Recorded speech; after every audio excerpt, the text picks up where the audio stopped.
Terrier? Terrier, why don't you just call it ground? Oh, that's what we call it, and it's a grapery. Not a vineyard, for God's sakes. Huh.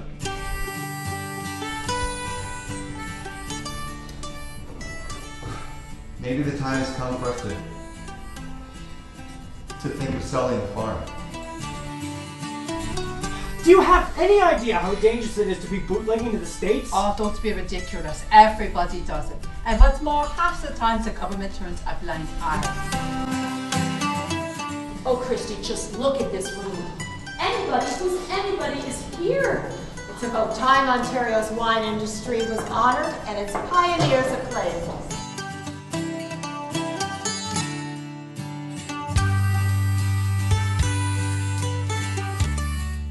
As the mayor of the town of Lincoln, I guess if I were going to describe pretty much a perfect partnership, I'd be talking about the Lincoln Rotary with the Lamplighter Tour. So having the Lamplighter Tour going now for 10 years in the town of Lincoln is really important for our cultural community, and you know, we're really proud about our heritage here in the town of Lincoln. The son are delivering some wine to Father Gregory. May I offer you some tea? I became involved in the Lamplighter Tour through Rotary, being a member of the founding member of the Rotary Club of Lincoln. We had the opportunity to visit another community that was holding a Lamplighter Tour, and we thought that this might be a project that we could incorporate in our community. It all comes back to when Lamplighter started 10 years ago, and we built on that success of that community project, and some wonderful talent in the community, actors, production people, logistics. We're very, very proud to say that we've got this Lamplighter production. Here, let me lift my dress up. I have been involved in the Lamplighter Tour pretty well from the beginning. The first year I was an audience member, but from the second year on I've had some role or other. For those of us who have lived here for years and years, we've obviously learned a lot, but many of the people who have been involved in Lamplighter are new to this area. It's provided an excellent vehicle for some of those people to really get involved in the community in a very unique way, and to learn about history at the same time. That kit is perfect foil for me. In around 2002, we had relocated from Toronto to the Lincoln area, and at that time one of our neighbors suggested that we come and attend a meeting about a project that was about to unfold. I feel like these people in the community opened their hearts to us, and I see how strong this community is because of the quality of people that are involved. One of the things that I think that I really liked about Lamplighter is the way that it creates community. You begin to see the buildings as not just buildings, but as places where people live, stories that emanated from those homes over time. And it really, I think, pulls people together in an understanding that they're all part of the same group. In 2011, Barb and I were very happy to open our home to the Lamplighter production of Along the Black Walnut Trail. Both George and I had a wonderful time doing it, and our house was very well suited for it because our house was built in 1830 to 1840. It showed very well, and the actors loved playing in it because it was just like the time that they were playing. Some of the benefits that I perceive that the community garners is an appreciation of the local history, which is a huge part of understanding where you're coming from, where the community is currently, and where the community is going. But the bottom line is it's really the first settlement of Mennonites in Canada in the late 1790s. And an awful lot of people don't know that. So I view the Lamplighter Tour as a really local shot in the arm of historical knowledge. I do enjoy the fact that it's real life drama. It's not like some, unrealistic type of plays. They're like a slice out of history. They're reality. And yeah, this year's play that I'm in is, like I said, with my husband and my 2 children. We're part of a family in a home, and we're kind of struggling with what to do with the farm, and there's an accident during the play with our son. He gets hurt, and so it really makes us come to a decision point of, do we really want to keep farming? So there's some tension there. There's some wrestling with decisions. So it's a really neat, play, and yeah, like I said, very realistic. With this farm? You know how tough it has been for us financially in the past 20 years. Is it going to get... This is my 2nd year playing the Lamplighter Guide. This year, the Lamplighter Guide is actually the new Winemakers Museum Tour Guide. So we start out in the future in the year 2020, and we bring our audience back in time to various points over the last century. The Lamplighter Guide takes their group through the entire tour from beginning to end and explains a little bit about what you just saw if you're in the audience and what you might expect to see in the next play. Ladies and gentlemen, I do welcome you to 1959. I've really enjoyed the Lamplighters because it's it's knowledgeable. All the plays are very knowledgeable, very historical, and of course you learn as you go along. In our Niagara Peninsula, each year there's a different theme. This year it's all about wine. This year I'm in a play called Making History. It's very enjoyable. There's a lot of dialogue in it, and we people at the back are just relief from the many words that the poor actors have to get through. One of the things that I like best about Lamplighters is the fact that we get to perform 5 or 6 times a day. When the audience comes in, you do your best, but after 5 performances in a row, you're really just running on automatic pilot, and that's what I think acting really is you can forget about the lines, you can forget about the blocking, and it's really just repeating that life over and over again. And then to do that 2 or 3 or 4 days in a row, to me, is the ideal acting experience. Herman, listen to yourself. Almost guaranteed? Well, that's exactly what you said when you told me a few years ago to play Foch in the Shonak. I really enjoy it because you as you're performing, it's a small intimate group, and you know, you see the same people year after year after year, so you know, Lamplighters is doing something right. Filling a little piece of paper with a pencil that's attached to the table, Mr. Jane? Do you think I'm going to steal the pencil or buy a bottle of wine? You know, you're walking around town and go to Tim Hortons for coffee, and you know, hey Rob, how are you? You know, we saw you last night or last week or last month. So it's neat to get recognized a little bit. It's my 2 minutes of fame, I guess. What? With gas at 25 cents a gallon? No Thunderbirds here. Been doing Lamplighter since 2003.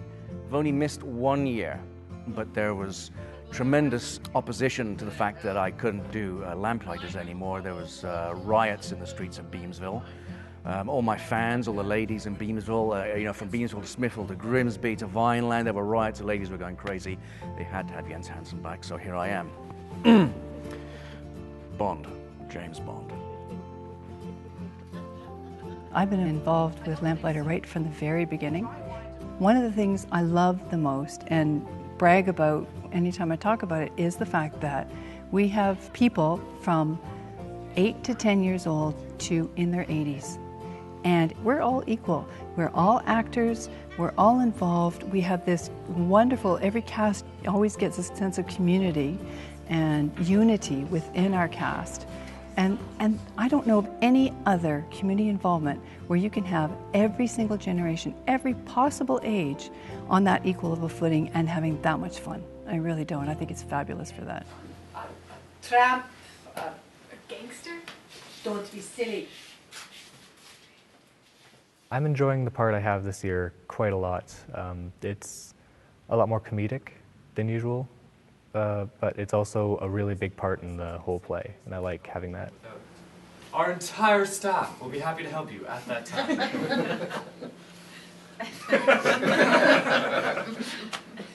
I've been a part of Lamplighter for 9 years now.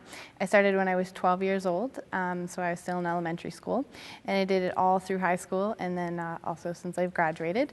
I just keep coming back every year. I think my favorite part is that it always just feels like a family. We have like a cast dinner at the end of things, and it's just so great to see everybody after the play. Like you get to like catch up with them at the end of the year, and yeah, it really feels like a family. And you like pass people on the street or in town, they're like, oh, like how are you doing? And it's a really good way to meet people, and it just keeps feeling like family every year I come back.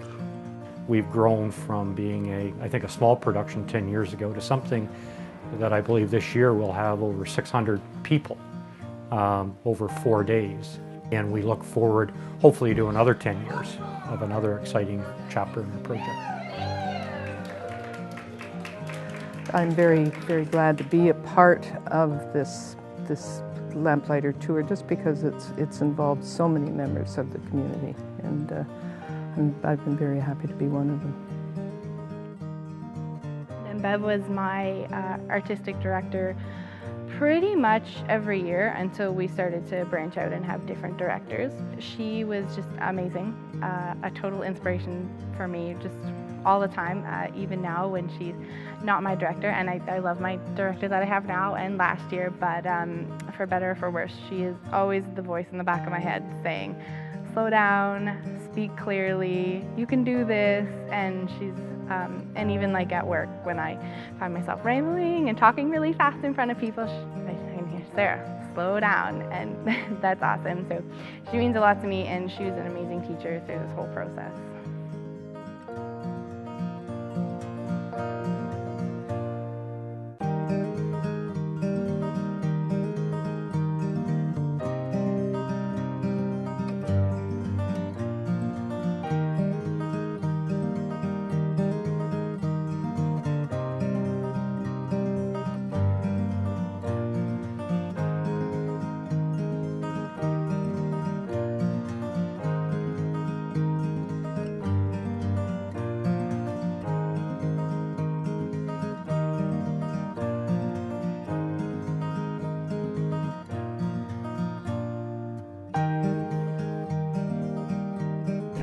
Hi, I'm Jennifer Southward. I'm producer for the Rotary Club of Lincoln Lamplighter Tour.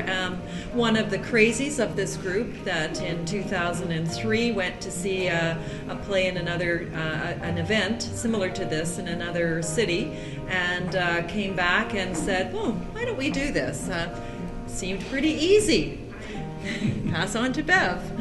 I'm Bev Haskins, and I was the artistic director from day one until last year, when illness kind of put me in the, well, no, I was involved last year. Yes, you were. To some extent.